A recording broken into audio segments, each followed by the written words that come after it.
first met through mutual friends about almost 10 years ago. We started dating in 2010. We started going to Team Church of 2012. Got married in 2014. And Kenny did our ceremony and did our premarital counseling. And then we had our first son in 2015. Everything was great with that. The following year, around his first birthday, we found out we were pregnant again. And we found out it was another little boy. And so the pregnancy was going well. Everything was checking the boxes. We had minimal appointments just because it was just going so well. At night was when I always felt a move, and it was about 9 o'clock. And I was messing with my belly, and he wasn't moving or anything, so. I was laying on the couch, and she came in there and just told me, she didn't feel right, something, wasn't right with Blaine, and so I told her, I said, let's go to the hospital. Puts the Doppler on my belly, and it's just complete silence.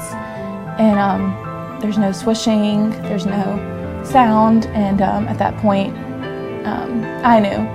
And so he's calling me, and I said, they can't find a heartbeat, so they're going to go get the doctor. And they did an ultrasound, and there was no heartbeat.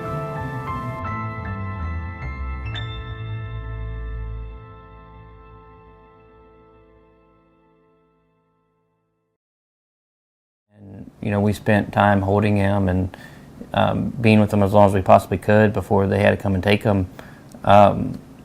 Literally after he was taken, the sun came out. I personally thought it.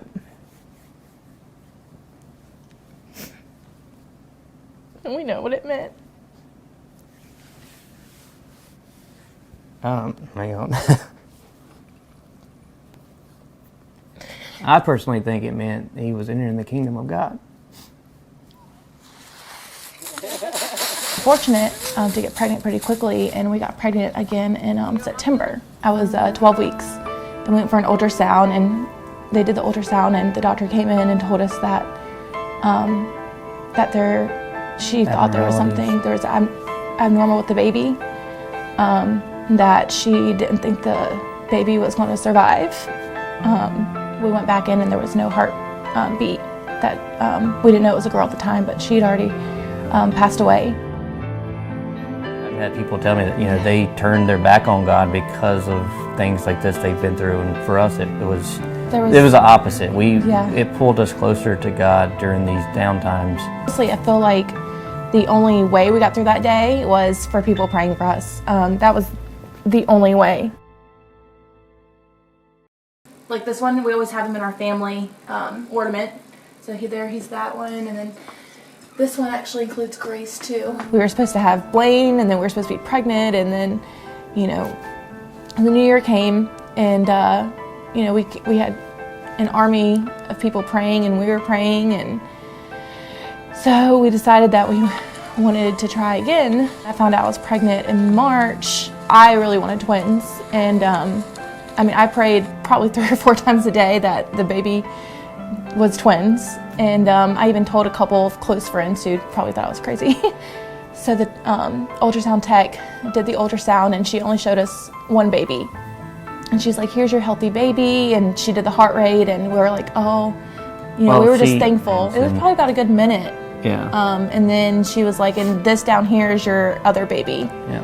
And I don't think I've ever felt God more in my life.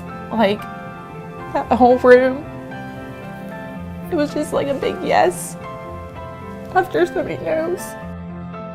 Well, when we did lose Blaine, Pastor Kenny would come out to the house and sat down and talk to us and guide us through, what we were going through and how we were going through things, and that, to us, really kept us, our faith going back to Team Church. Being at Team Church now every Sunday that we're there, really it's a different feeling now for some reason. I don't know if we would feel as much at peace with what happened to Blaine if we didn't have the church. I don't know if we'd feel as close to Blaine as, if we didn't have the church and the surrounding of prayer and things like that.